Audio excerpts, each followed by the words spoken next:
விஜய் கூட்டணியில் இணையும் வைகோ சொன்னது யார் தெரியுமா?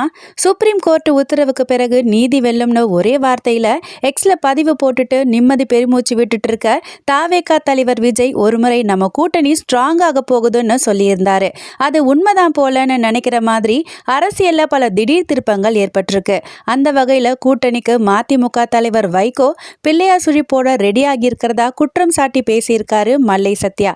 வைகோவுக்கும் மல்லை சத்யாவுக்கும் இடையில இருக்கிற பிரச்சனை ஆல்ரெடி எல்லாருக்கும் தெரிஞ்சதுதான். இந்த நிலையில மல்லை சத்யா பேசும்போது வைகோ மருத்துவமனையில படுத்துக்கிட்டே அடுத்த கட்ட அரசியல் நகர்வுகளை செய்துட்டு இருக்காரு.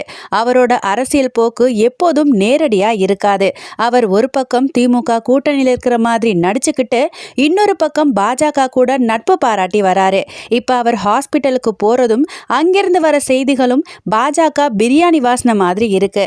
மதிமுக தாவேகா கூட கூட்டணி வைக்க வாய்ப்பு இருக்குன்னு போல்டா பேசியிருக்காரு மல்லை சத்யா. இதுக்கு வைகோவுடைய பதில் என்னன்னு பொறுத்திருந்து பார்க்கலாம்.